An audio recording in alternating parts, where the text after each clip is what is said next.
TDF ही कैलासवासी तात्यासाहेब सुळे यांनी शिक्षण आणि शिक्षक हितासाठी स्थापन केलेली पुरोगामी विचारांची शिक्षक आघाडी आहे. त्यांच्या विचारांचा वारसा घेऊनच आमची पुढची वाटचाल चालू आहे.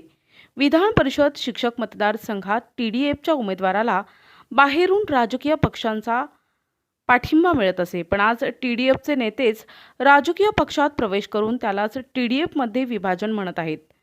आताच्या निवडणुकीत TDFमध्ये कुठलीही फूट पडलेली नसून TDFचे अधिकृत उमेदवार प्राध्यापक भाऊसाहेब कचरे यांनाच शिक्षकांचा पाठिंबा मिळत आहे, असं महाराष्ट्र शिक्षक लोकशाही आघाडीचे महासचिव हिरालाल पगडाल यांनी स्पष्ट केलंय. तारखेला नाशिक विभाग शिक्षक मतदारसंघाची निवडणूक होत आहे. या निवडणुकीमध्ये नाशिक विभागातल्या शिक्षकांनी मागणी केल्यानुसार महाराष्ट्र शिक्षक लोकशाही आघाडी TDFने शिक्षक उमेदवार दिलेला आहे. आमची टॅगलाईन आहे, शिक्षकांचा आमदार शिक्षकच होणार, आणि त्या पद्धतीने आम्ही ते करणार. या निवडणुकीमध्ये अनेक संस्थाचालक विरुद्ध एक शिक्षक अशी ही लढाई आहे. महाराष्ट्रातल्या शिक्षण क्षेत्रासाठी, महाराष्ट्राचं शिक्षण वाचवण्यासाठी, विद्यार्थ्यांच्या, पालकांच्या आणि शिक्षकांच्या हिताचं रक्षण करण्यासाठी महाराष्ट्र TDFनं शिक्षक मतदारसंघाची निवडणूक लढवण्याचा निर्णय घेतलेला आहे. या मतदारसंघात शिक्षकांनी सातत्यानं एक अपवाद वगळता TDFचा उमेदवार विजयी केलेला आहे. आमच्यापाशी साधन सामुग्री कमी असेल, परंतु सामान्य शिक्षक हा आपला आमदार शिक्षकच असावा याच्यावर ठाम असल्यामुळे महाराष्ट्र शिक्षक लोकशाही आघाडी TDF यांनी भाऊसाहेब कचरे यांना उमेदवारी दिलेली आहे, आणि भाऊसाहेब कचरे हे निवडून येतील अशा प्रकारचं वातावरण आम्हाला दिसतंय. शिक्षकांचा उत्तम प्रतिसाद आहे. आता आमच्या विरोधामध्ये काही TDF आम्ही असल्याचा दावा वगैरे करणाऱ्या लोकांना तुम्ही विचारा की त्यांचं स्ट्रक्चर काय, त्यांच्या संघटना कुठे आहेत. त्यांनी ऐनवेळी जसं पावसाळ्यात काही छत्र्या उगवतात तसं त्यांचा तो कार्यक्रम आहे, निवडणुका आले की ते उभे राहतात. परंतु आमची संघटन हे गेले तात्या सुळेंपासून आजपर्यंत चालत आलेलं आहे. आम्ही शिक्षण क्षेत्राच्या बचावासाठी निवडणूक लढवतो आहोत. भाऊसाहेब नारायण कचरे यांच्या पाठीशी शिक्षक भक्कमपणे उभे आहेत. संस्थाचालक यांच्यामध्ये सुंदोपसुंदी चालू आहे. त्यांचा आपसात टकराव होणार आहे. धनशक्तीचा पराभव आपसापसात लढाई करून होणार आहे, आणि शिक्षक शक्तीचा विजय शिक्षकांच्या पाठिंब्यावर होणार आहे. धन्यवाद.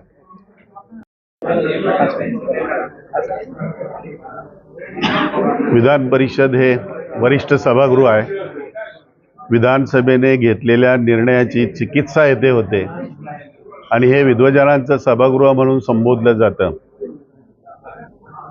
या घटनाकारांनी शिक्षकांना शिक्षकांचा प्रतिनिधी निवडण्याचा एक विशेष अधिकार दिलेला आहे.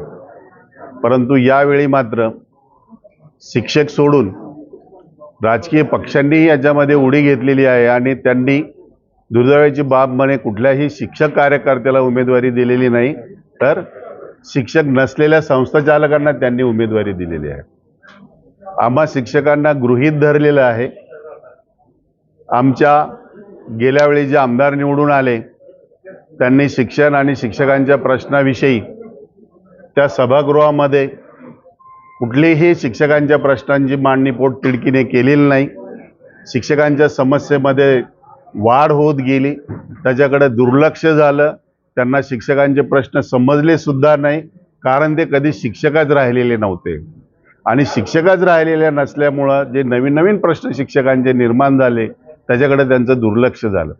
आज शिक्षकांच्या प्रश्नांचा जे निर्माण झाले, थोडक्यात सांगायचं तुम्हाला, जुनी पेन्शन असेल, टप्पा अनुदान आहे, आश्रमशाळांच्या वेळेत बदल करणं आहे, किंवा सिनियर कॉलेजच्या प्रमोशन विषयीच्या आहेत, इंजिनिअरिंग कॉलेज वगैरे जे प्राध्यापक आहेत त्यांना BA दिला जात नाही. ह्या अशा असंख्य गोष्टी आहेत त्याच्यामध्ये. या गोष्टींकडं ह्या शिक्षक नसलेल्या मंडळींना हे प्रश्न माहीतच नसल्यामुळे त्यांच्याकडे दुर्लक्ष झालेलं आहे. हे प्रश्न सोडवण्याचा, त्याचबरोबर विनाअनुदान शिक्षणाचं खाजगीकरण, स्वयंअर्थसहाय्यित शाळा, या शाळांमधली संख्या आता वाढत जाते. 70,000 मतदारांपैकी जवळजवळ 15,000 ते 20,000 मतदान या स्वयंअर्थसहाय्यित शाळेतले आहेत. या शाळेतल्या आमच्या शिक्षकांना कुठली वेतन निश्चिती नाही, कुठली सेवा शाश्वती नाही. अगदी एखादा रविवार आला तर त्याचा पगार दिला जात नाही. एवढंच नाही, तर एखाद्या दिवशी रजेवर जरी गेला तरी त्याचा पगार दिला जात नाही. आणि हे मंडळींना आता कुठंतरी काहीतरी वेठबिगारीतून मुक्तता करण्याची गरज आहे. त्याच्यासाठी शासनाला कुठलं तरी एक ठराविक धोरण घ्यावं लागेल, त्याचा पाठपुरावा करावा लागेल. कारण या शाळांमध्ये शासनाचा निधी वाचतो, कुठलाही खर्च होत नाही, परंतु तिथल्या शिक्षकांची मात्र दयनीय अवस्था आहे. असे जे प्रश्न आहेत, शिक्षण आणि शिक्षकांचे प्रश्न घेऊन आम्ही या निवडणुकीमध्ये उतरलेलो आहोत. आणि ही लढाई शिक्षक नसलेले उमेदवार, राजकीय पक्षाचे अधिकृत उमेदवार आणि TDFचे शिक्षक उमेदवार याच्यामध्ये आहे. आमचे शिक्षक नक्कीच शिक्षकाचा विचार करतील एवढी आम्हाला खात्री आहे.